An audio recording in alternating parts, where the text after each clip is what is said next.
Mujaddid Media.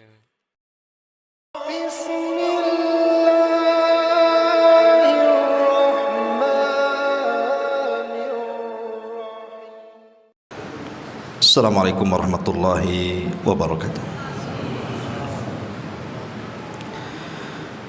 Alhamdulillah wassalatu wassalamu ala Rasulillah wa ala alihi wa sahbihi wa mawalah wa la hawla wa la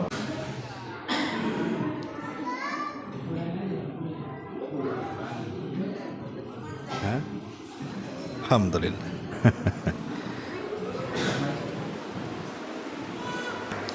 Ya, saya kira sabotase. Alhamdulillah. Baik, kita lanjutkan. Kajian kita masih membahas kitab Syarhus Sunnah di Imami Ahli Sunnati wal Jamaah Al-Imam Al-Barbahari rahimahullahu ta'ala. Termasuk pada perkataan beliau rahimahullahu ta'ala, wala tafarruda bis salati ala ahadin illa Rasulullah sallallahu alaihi wasallam wa ala alihi faqat. Dan tidaklah seseorang menyendirikan dengan salawat kepada salah seorang dan kepada keluarganya saja.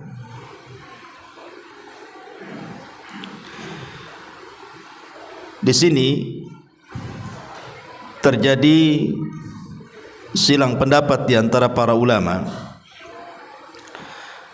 Apakah salawat itu memang khusus bagi Nabi SAW dan juga keluarganya saja, ataukah salawat itu bisa diberikan kepada selain Nabi? Al-Allamah Al-Imam Ibnul Qayyim rahimahullahu ta'ala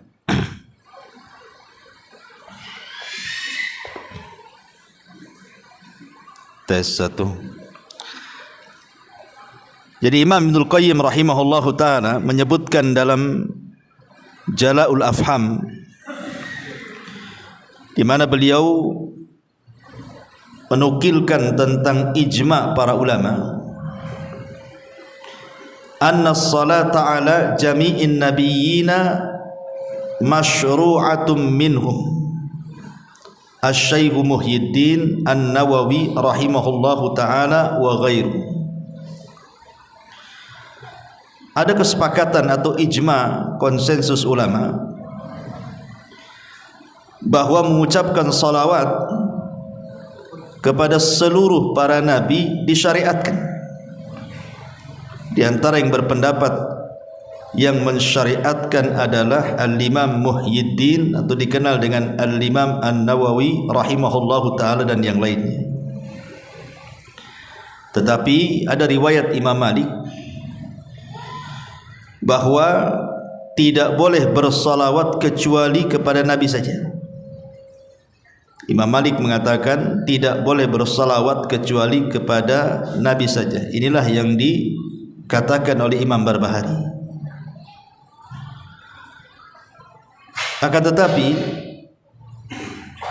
sebagian ulama mengatakan, seperti Syekh bin Baz rahimahullah ta'ala mengatakan, tidak mengapa seseorang itu bersalawat kepada selain Nabi, seperti mengatakan Allahumma salli ala ali fulan, Allahumma salli ala abi fulan.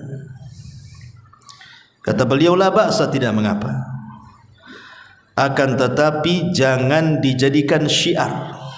Sekali-kali boleh, tapi jangan dijadikan syiar atau kebiasaan. Karena salawat yang disyariatkan itu hanya diberikan kepada para nabi saja. Adapun kepada selain para nabi, maka itu bentuknya hanya sekedar pujian saja. Dari sini terjadi silang pendapat. Cuman kalau melihat pendapat Imam Al-Barbahari di sini, seolah-olah beliau mengatakan tidak boleh bersalawat kecuali kepada Nabi saja dan kepada keluarganya. Tapi sedikit kita akan bicara seputar salawat. Di dalam Al-Quran, tepatnya pada surah Al-Ahzab 56, Allah Subhanahu wa taala berfirman, "Innallaha wa malaikatahu yusalluna 'alan nabi ya ayyuhalladzina amanu sallu 'alaihi wa sallimu taslima." Sesungguhnya Allah Subhanahu wa taala dan para malaikatnya, mereka bersalawat atas Nabi. Wahai orang-orang yang beriman, bersalawatlah kalian kepada Nabi dan ucapkanlah salam kepadanya. Ketika sebagian para ulama bicara tentang keutamaan Nabi Adam alaihi salatu wassalam, di antara keistimewaan Nabi Adam adalah para malaikat sujud kepada Adam. Ketika Allah Subhanahu wa taala berfirman, "Wa idz qala rabbuka lil malaikati isjudu li Adam fasajadu illa iblis." Dan ketika Rabbmu berkata kepada para malaikat, sujudlah kalian kepada Adam, semua malaikat sujud kepada Adam. Maksudnya di sini sujud penghormatan, bukan sujud ibadah. Ada juga yang mengatakan bahwa sujudnya para malaikat kepada Adam itu bukan kepada jasadnya, tapi kepada ruhnya. Karena yang mulia pada jasad manusia itu bukan jasadnya, tapi ruhnya. Ada juga yang berpendapat sujudnya malaikat itu kepada Adam seolah-olah menjadikan kiblat bagi para malaikat, seperti kita sujud mengarah ke Ka'bah, karena kita jadikan kiblat, bukan menyembah Ka'bah. Terlepas daripada takwil para ulama, apa maksud sujudnya para malaikat kepada Adam, yang jelas bukan sujud ibadah. Sehingga sebagian ulama mengatakan, lihat bagaimana Adam dimuliakan dengan sujudnya para malaikat, tapi tidak ada malaikat yang sujud kepada Nabi. Malaikat sujud kepada Adam, tapi tidak sujud kepada Nabi SAW. Kalau begitu Adam lebih mulia dibandingkan Rasul. Kita katakan tidak. Rasul kita Muhammad SAW jauh lebih mulia dibandingkan Adam. Mana dalilnya? Ini dalilnya. Innallaha wa malaikatahu yusalluna 'alan nabi. Sesungguhnya Allah dan para malaikatnya mereka bersalawat kepada Nabi. Secara bahasa, antum yang belajar bahasa Arab, sujudnya para malaikat kepada Adam itu cuma satu kali. Makanya menggunakan fi'lul madhi. Fi'il madhi, fasajadu, bukan fayasjudu, tapi fasajadu. Artinya sujudnya sudah lampau dan hanya dilakukan satu kali. Tetapi salawatnya Allah kepada para malaikat dan juga para malaikatnya kepada Nabi SAW adalah senantiasa terus menerus.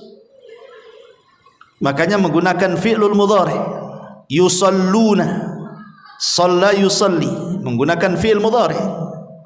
Dan fi'il mudhari itu diantara faedahnya adalah al-istimrar, terus menerus. Jadi bukan sekali saja bersalawat, tapi terus menerus bersalawat.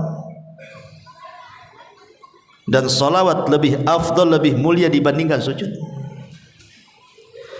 Ma'asyiral muslimin yang dimuliakan Allah Azza wa Jalla. Lalu apa yang dimaksud salawatnya Allah kepada Rasul dan salawatnya malaikat kepada Rasulullah sallallahu alaihi wasallam? Adapun salawatnya Allah kepada Nabi sallallahu alaihi wasallam maksudnya pujian Allah kepada Rasul fi mala'il a'la, di atas makhluk-makhluknya yang ada di langit sana, di hadapan para malaikat. Allah memuji Nabi sallallahu alaihi wasallam. Adapun salawatnya para malaikat kepada Nabi sallallahu alaihi wasallam adalah ad-du'a bil barakah. Para malaikat mendoakan Rasul dengan keberkahan dan juga istighfar, memintakan ampun akan dosa-dosanya. Ma'asyiral muslimin yang dimuliakan Allah Azza wa Jalla, kita bahas sedikit tentang faedah salawat. Yang pertama di antara faedah salawat atau keutamaan salawat adalah kalau antum bersalawat mengucapkan Allahumma salli ala Muhammad, maka kata ulama annaha imtithalun li amrillahi azza wa jalla. Ketika kita bersalawat itu hakikatnya kita sedang menunaikan tugas kita karena menjalankan perintah Allah azza wa jalla. Sama ketika antum sholat tadi. Kenapa antum sholat? Ya karena menjalankan perintah. Kemudian antum puasa Ramadan. Kenapa antum puasa Ramadan? Ya karena menjalankan perintah. Sama juga dengan sholawat.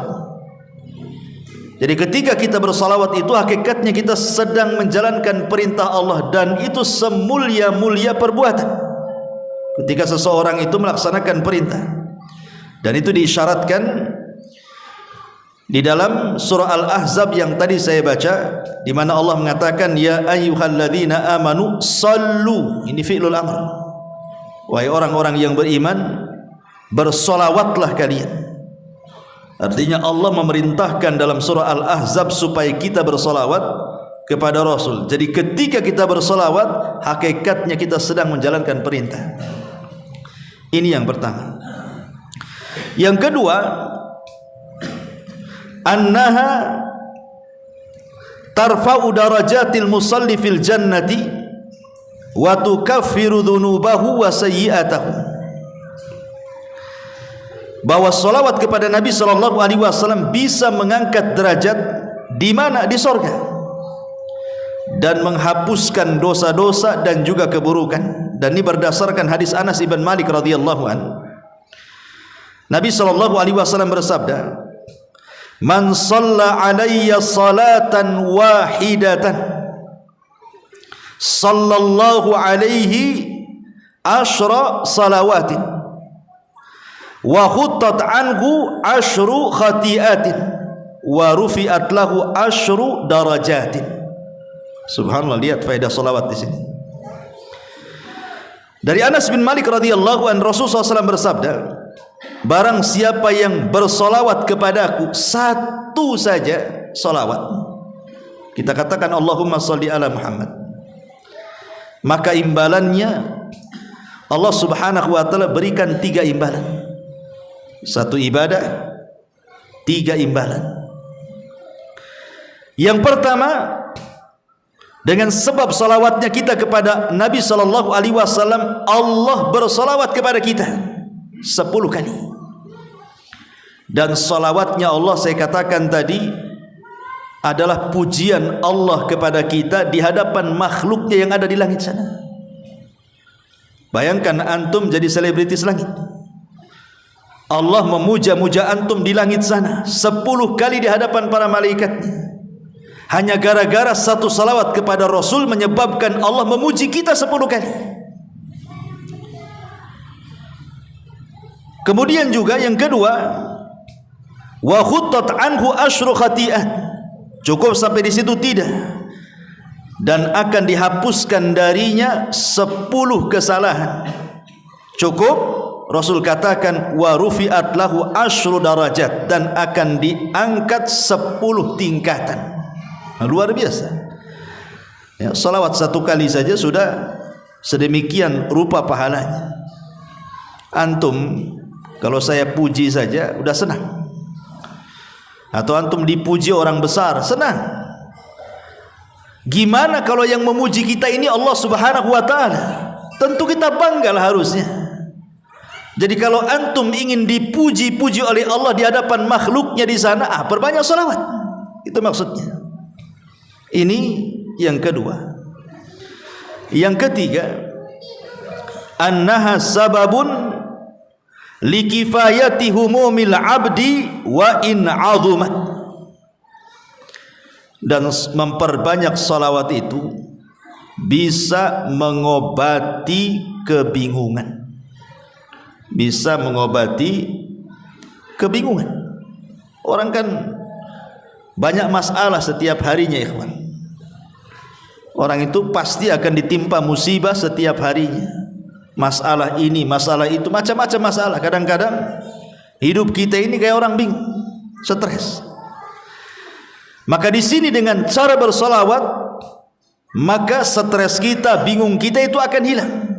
Dan itu berdasarkan hadis Ubay bin Ka'ab radhiyallahu an dari Nabi sallallahu alaihi wasallam, ketika dia berkata kepada Nabi sallallahu alaihi wasallam, "Ya Rasulullah, inni uksiru salata alaika, fakam aj'alu laka min salati?" Faqala ma syi'ta. Qala qultu ar-rubu'. Qala ma syi'ta. Fa in zidta fa huwa khairun laka. Qultu nisf. Qala ma syi'ta. Fa in zidta fa huwa khairun laka. Qala qultu, dia mengatakan thulutsaini. Qala ma syi'ta. Fa in zidta fa huwa khairun laka. Qultu aj'alu laka salati kulliha. Qala idzan tukfa hammuka wa yaghfiru laka dzambuk. Rawahu Tirmidzi. Jadi Ubay radhiyallahu an, Ubay ini seorang sahabat yang dipuji oleh Nabi sallallahu alaihi wasallam dan direkomendasikan diambil Qur'annya. Ubay bin Ka'ab ini seorang sahabat dari 4 sahabat yang direkomendasikan Rasul, ambillah Al-Quran dari 4 orang. Salah satunya Ubay bin Ka'ab. Bahkan namanya pernah disebut oleh Allah subhanahu wa ta'ala ketika kita membahas tentang asbab nuzul surah Al-Bayyinah. Nabi memanggil Ubay bin Ka'ab dan mengatakan, "Ya Ubay, Allah menyebut namamu dan Allah memerintahkan aku untuk membacakan surah Al-Bayyinah." Ubay enggak percaya dan mengatakan, "As-sammanillah, namaku disebut-sebut Allah wahai Rasul." Kata Rasul, "Ya." Fabaka. Ubay pun menangis. Enggak nyangka nama dia disebut-sebut Allah. Abu Bakar aja enggak disebut, Umar enggak disebut, dia pula disebut. Ya. Jadi Ubay bin Ka'ab ini radhiyallahu an berkata, "Wahai Rasulullah, aku sering membawa salawat untuk dirimu. Lalu seberapa banyak aku bersalawat untuk dirimu?" Rasul sallallahu alaihi wasallam menjawab, "Terserah engkau." Maka Ubay mengatakan, "Bagaimana kalau 1/4?" Rasul mengatakan, "Terserah, jika kau tambah itu lebih baik." Kemudian kata Ubay, "Bagaimana kalau 1/2?" Kata Rasul, "Terserah, jika kau tambah itu lebih baik." Kata Ubay, "Bagaimana kalau 1/3?" Kata Rasul, "Terserah, jika kau tambah itu lebih baik." Kata Ubay, "Bagaimana kalau seandainya 2/3?" Kata Rasul, "Terserah, kalau kau tambah itu lebih baik." Kemudian Ubay mengatakan, "Bagaimana kalau seandainya seluruh doaku aku baca salawat?" Maka Nabi SAW mengatakan, "Kalau begitu engkau dicukupkan dari dukamu dan dosa-dosamu akan diampuni Allah Subhanahu wa taala." Syahidnya di sini, idzan tufaham. Kalau begitu dukamu, stresmu, bingungmu akan dicukupkan Allah. Artinya akan dihilangkan. Coba saja kalau antum banyak masalah,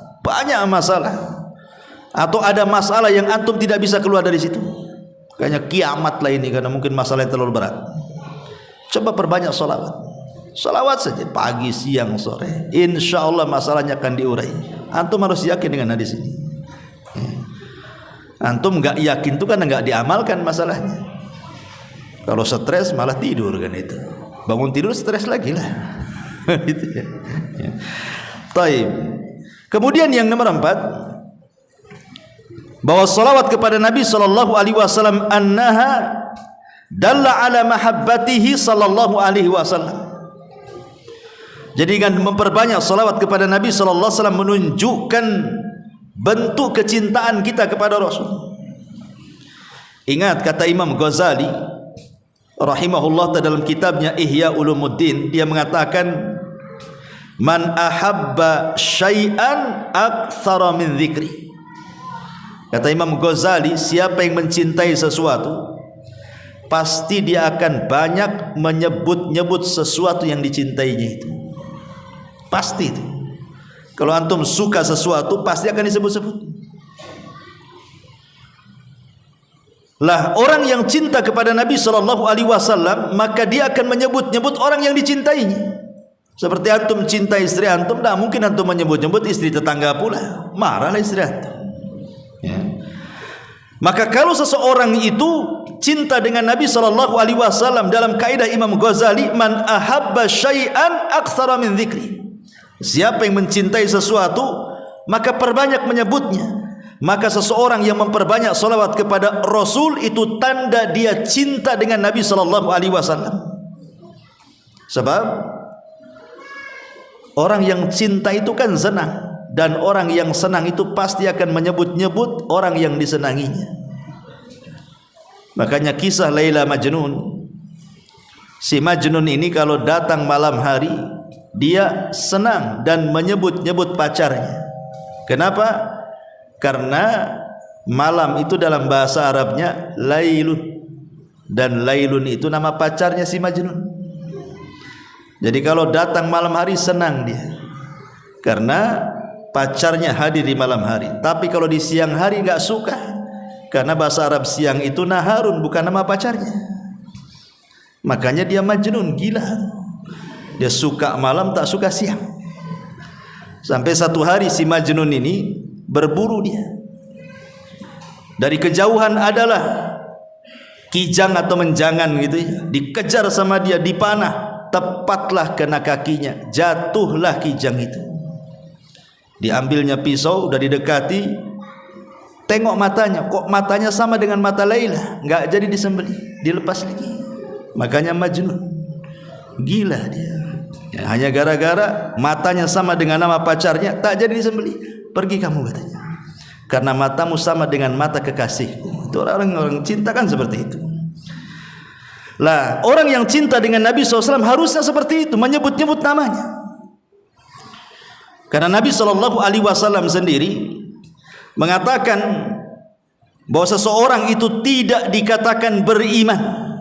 La yu'minu ahadukum, kata Rasul, hatta akuna ahabba ilaihi min walidihi wa walidihi wan nasi ajmain. Bahwa aku harus lebih kalian cintai dibandingkan anak kalian, dibandingkan orang tua kalian, bahkan dibandingkan seluruh manusia yang Anda cintai. Rasul harus lebih dicintai. Kalau antum lebih banyak menyebut nama istri, harusnya nama Rasul lebih banyak disebut, gitu maksudnya. Karena Rasul harus lebih dicintai dibandingkan pasangan kita. Ini yang keempat. Yang kelima, annaha sababun linaili syafa'atihi. Bahwa memperbanyak salawat itu sebab seseorang akan mendapatkan syafaat Nabi sallallahu alaihi wasallam. Nabi mengatakan dalam sebuah hadis yang dikeluarkan oleh Imam At-Tabrani, "Shalla alaihi ashran man shalla alaihi ashran idza asbah wa ashran idza amsa faza bi syafaatihi." Dari hadis Ruwaifi radhiyallahu anhu, barang siapa yang bersalawat kepada Rasul 10 kali di pagi hari, 10 kali di petang hari, maka dia sudah berhak mendapatkan syafaat Nabi. Dalam hadis yang lain, man qala Allahumma salli ala Muhammadin wa anzilhul maq'adal muqarrab indaka yaumal qiyamah wajabat lahu syafaati. Barang siapa yang mengucapkan ya Allah, curahkanlah salawat kepada Muhammad dan tempatkanlah dia di tempat yang terdekat di sisimu pada hari kiamat, apa kata Rasul? Wajabat lahu syafaati, maka dia wajib mendapatkan syafaat dariku. Dan ingat, Di akhirat itu yang dibutuhkan untuk menyelamatkan kita cuma dua. Pertama syafaat, yang kedua rahmat. Ketika syafaat sudah tidak ada lagi, maka yang tersisa adalah rahmat Allah Subhanahu wa taala. Makanya ada orang-orang yang tidak mendapatkan syafaat karena sudah habis syafaatnya. Dia tidak mendapatkan syafaat sementara dia masih dalam neraka. Akhirnya Allah selamatkan dia dari neraka bukan karena syafaat, tapi karena Arhamur Rahimin, rahmat Allah Subhanahu wa taala. Jadi syafaat itu sangat penting sekali di akhirat. Lah salah satu mendapatkan syafaat adalah orang yang memperbanyak salawat kepada Nabi sallallahu alaihi wasallam. Ini yang kelima. Yang keenam, anna aulan nas bihi, orang yang paling berhak dengan Nabi sallallahu alaihi wasallam, bahkan aqrabuhum minhu yaumal qiyamah, yang paling dekat kedudukannya pada hari kiamat, aktsaruhum salatan alaihi, orang yang paling banyak mengucapkan salawat kepada Nabi sallallahu alaihi wasallam. Dan ini berdasarkan hadis aulan nas bi yaumal qiyamah aktsaruhum alayya salatan. Manusia yang paling berhak dan dekat denganku pada hari kiamat adalah orang-orang yang memperbanyak salawat di dunia. Ikhwatu fiddin, muliakan Allah azza wajalla. Di zaman Nabi sallallahu alaihi wasallam masih hidup, sahabat itu ingin dekat dengan Nabi sallallahu alaihi wasallam, bahkan ingin menyentuh, bahkan mengambil sebagian dari jasad Nabi sallallahu alaihi wasallam, seperti rambutnya disimpan dijadikan tabaruk berkah.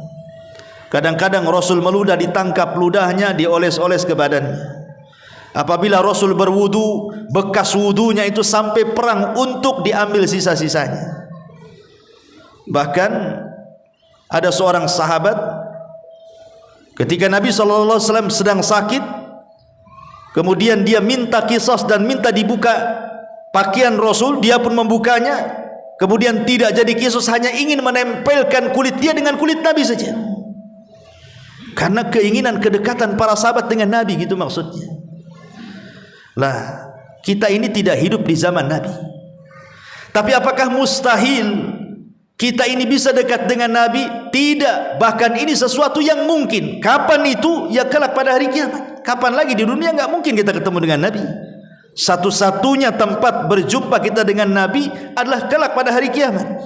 Lah, supaya kita lebih dekat dengan Nabi sallallahu alaihi wasallam, dalam hadis ini aulan nas bi yaumal qiyamah aktsaruhum salatan. Orang yang paling dekat dengan Nabi adalah orang yang paling banyak salawatnya kepada Nabi sallallahu alaihi wasallam. Ini yang nomor 5. Nomor 6, inna salatal abdi wa salamahu tu'radu ala nabihi fi qabri. Sesungguhnya salawatnya seorang hamba dan ucapan selamat itu akan ditampakkan kepada Nabi dalam kuburannya. Jadi kalau saya mengucapkan Allahumma salli ala Muhammad, maka ada malaikat yang membawa salawat saya, kemudian dibawa ke kuburan Nabi. Kemudian malaikat ini menyampaikan, ya Rasulullah, Abu Humairah bersalawat kepadamu. Maka Nabi SAW akan membalas 10 kali lipat salawat saya. Dan sekali lagi saya katakan, salawat itu artinya ad-du'a bil barakah, mendoakan keberkahan. Jadi kalau kita mendoakan keberkahan kepada Rasul 1 kali, maka Rasul akan mendoakan keberkahan kepada kita 10 kali. Coba bayangkan, antum didoakan Nabi loh, Nabi yang mendoakan kita. Makanya ada anak kecil Rabi'ah al-Aslami radhiyallahu anhu, belum balik di zaman Nabi. Rabi'ah al-Aslami ini dia suka membantu Nabi. Dia kalau malam, sepertiga malam, dia siapkan air. Belum balik anak ini, tapi rajin kemudian menyiapkan apapun yang dikehendaki Nabi SAW di malam hari. Akhirnya Rasul pun iba dengan anak ini. Kemudian satu hari dipanggilnya dan mengatakan, ya Rabi'ah, mintalah sesuatu aku akan beri. Ya kalau anak-anak di zaman sekarang ya pasti minta handphone lah sama Nabi. Itu ya kan. Minta apa lagi? Minta mainan kan. Tapi anak-anak di zaman itu bukan itu yang diminta. Anak ini belum balik, masih kecil, tiba-tiba mengatakan, jadikan aku temanmu di sorga, katanya. Inni uridu murafaqata fil jannah. Jadikan aku temanmu di sorga. Lah anak kecil lo ngomong begitu lo, belum balik ini. Ingin menjadi teman Nabi SAW di sorga. Kemudian Nabi SAW mengatakan, kalau begitu bantu aku supaya keinginanmu tercapai. Dengan cara apa? Perbanyaklah kau sujud. Perbanyaklah kau sujud. Maksudnya perbanyak solat supaya cita-citamu tercapai satu sorga denganku, gitu maksudnya. Ini anak belum balik kan, luar biasa tuh permintaannya. Maksudnya di sini dengan hadis Rabi' al-Aslami ini, bahwa kalau kita ingin mendapatkan kemuliaan, maka salah satunya adalah meminta doa Nabi sallallahu alaihi wasallam. Lah caranya gimana? Nabi sudah enggak ada. Kalau kita datang ke kuburannya juga mustahil. Mau ngomong apa di kuburannya? Maka yang memungkinkan adalah salah satunya cukup antum di rumah, di masjid, di jalan, bagi ibu-ibu mungkin di dapur, terserah di mana saja. Cukup mengucapkan salawat Allahumma salli ala Muhammad. Salawat kita dibawa malaikat sampai ke kuburan Nabi, disampaikan. Habis itu Nabi SAW mendoakan kita 10 kali lipat dari salawat kita. Kita mendoakan kebaikan kepada Rasul 1 kali, Rasul mendoakan keberkahan 10 kali. Coba bayangkan, luar biasa ya, ya. Itulah keajaiban salawat. Taib asyrul muslimin yang dimuliakan Allah Azza wa Jalla. Kemudian nomor 7, annaha sababun fi istijabati du'ai. Bahwa salawat itu sebab seseorang bisa memungkinkan untuk cepat dikabulkan setiap permintaannya. Dari Fadalah Ibn Ubaid radhiyallahu an, dia mengatakan, Nabi SAW satu hari mendengar ada seseorang dalam solatnya, dia tidak bersolawat kepada Nabi SAW. Jadi ada orang solat kemudian berdoa, Nabi dengar, tapi dalam doanya tidak menyertakan solawat. Jadi sami'an Nabi SAW rajulan yad'u fi salatihi falam yusalli ala Nabi. Apa kata Nabi SAW? Ajila hada. Tergesa-gesa orang ini dalam berdoa. Thumma da'ahu faqala lahu. Kemudian Rasul memanggil laki-laki itu dan mengatakan kepadanya, idza shalla ahadukum falyabda bitahmidillahi wathana alaihi thumma liyusalli ala nabi sallallahu alaihi wasallam thumma la yad'u ba'du bima syaa, kata Rasul. Sini, kalau engkau berdoa, 1, mulailah dengan pujian kepada Allah. 2, bersalawatlah kepada Nabi sallallahu alaihi wasallam, kemudian berdoalah sesukamu. Jadi Nabi sallallahu alaihi wasallam mengajarkan kepada kita bagaimana kaifiah doa. Tentu yang dimaksud doa di sini doa masalah. Karena doa itu kan ada 2. Ada doa ibadah, ada doa masalah. Kalau doa ibadah itu ya doa rutinitas antum. Doa mau tidur itu yang dibaca, besok itu lagi yang dibaca. Doa pada tidur itu juga yang dibaca. Masuk WC itu juga yang dibaca. Itu namanya doa ibadah. Doa yang dibaca secara rutinitas itu disebut doa ibadah, ya. Dan setiap ibadah itu ada doa ibadah. Ketika antum sholat, ketika antum baca Quran, ketika antum puasa, di balik ibadah itu ada doa ibadah. Karena tujuan antum sholat supaya berdoa, sholatnya diterima kan itu. Sholatnya berpahala. Tetapi yang dimaksud di sini adalah doaul masalah. Doa ketika antum ada masalah. Ketika usaha antum gulung tikar, ada masalah keluarga, ada masalah dengan anak, ada masalah dengan orang tua, ada masalah di kantor, macam-macam. Itu namanya doa masalah. Lah itulah doa masalah. Kalau antum meminta ingin masalah-masalah antum dihilangkan saat berdoa itu, jangan tinggalkan 2 perkara. Pujian kepada Allah, salawat kepada Rasulullah, baru meminta penyelesaian. Itu maksudnya, ya. Ini Yang nomor 7. Nomor 8. Annaha min alamati tauqirihi sallallahu alaihi wasallam wa min dalailil iman. Jadi memperbanyak salawat itu tanda kita ini menghormati Nabi, memuliakan Nabi sallallahu alaihi wasallam, dan itu dalil dari keimanan kita kepada Nabi sallallahu alaihi wasallam.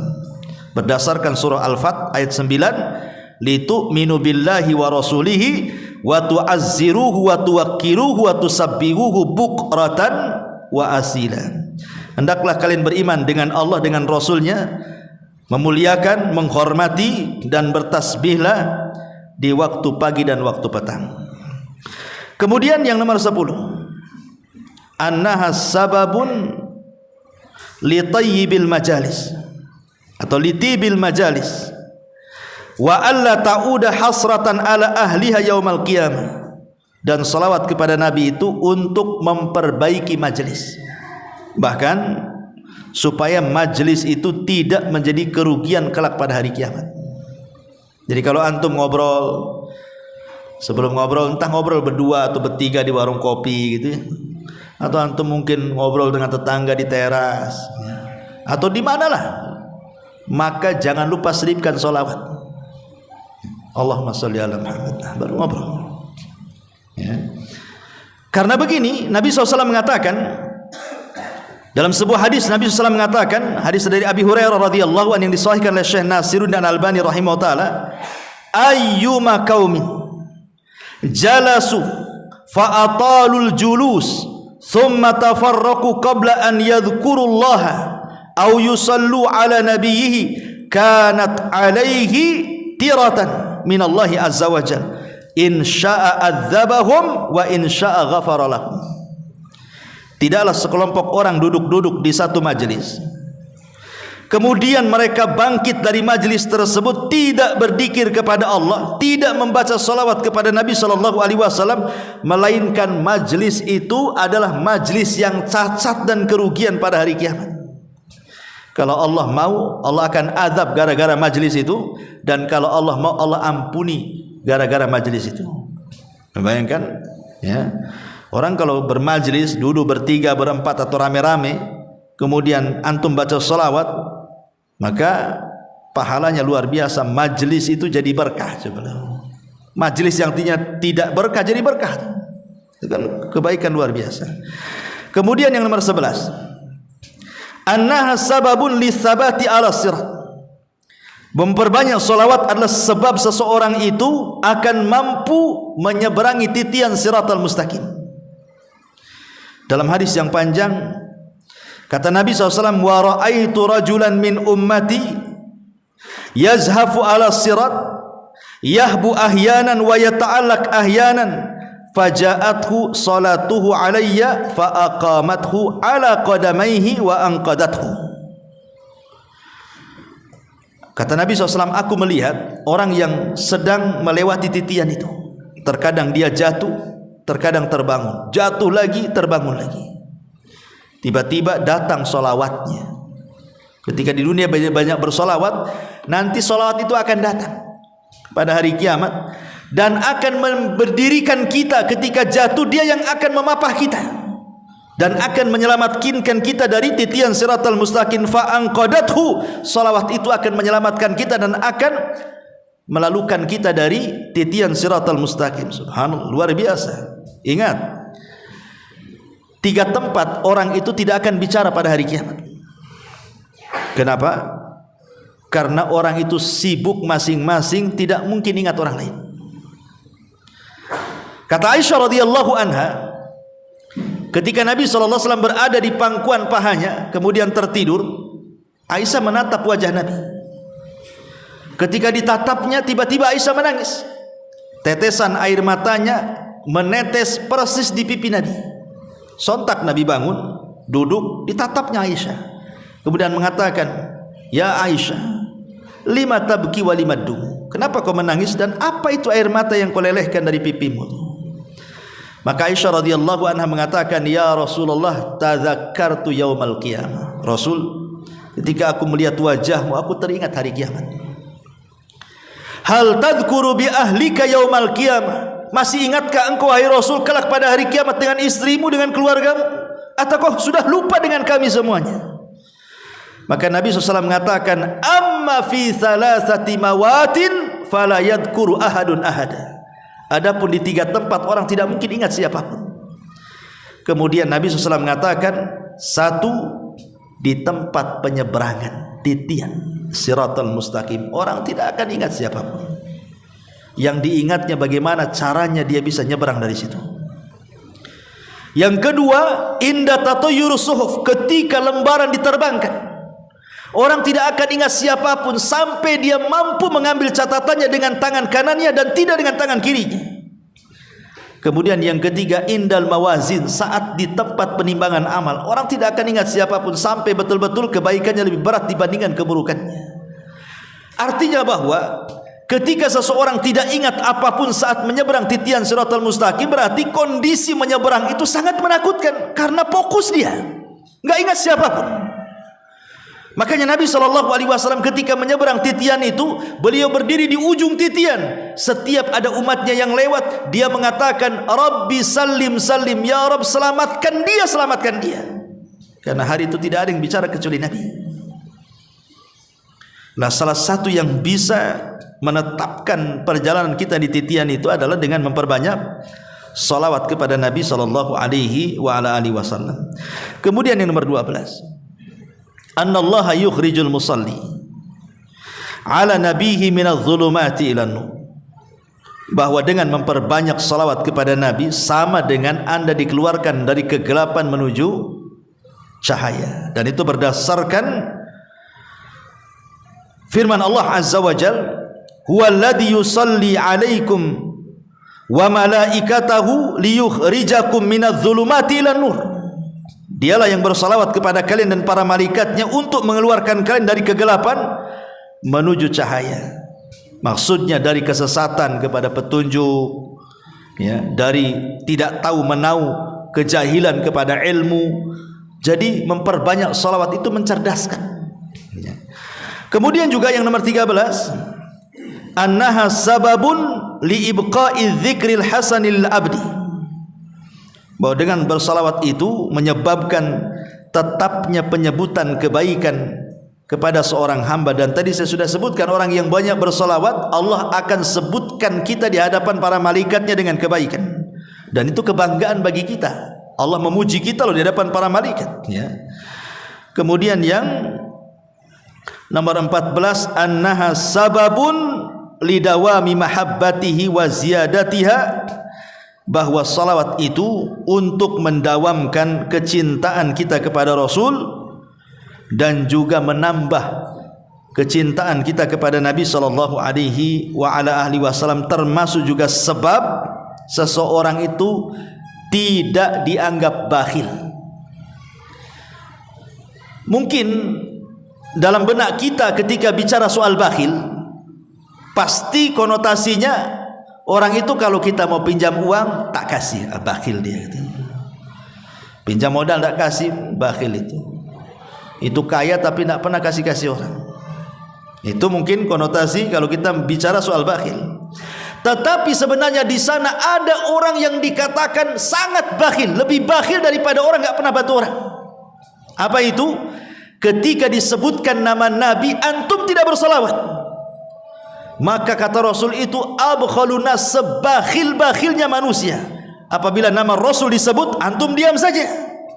Antum sebakhil-bakhilnya orang bakhil. Ya, orang yang tidak pernah bantu orang padahal dia mampu itu dikatakan bakhil. Tapi ini bukan sebakhil-bakhilnya orang bakhil.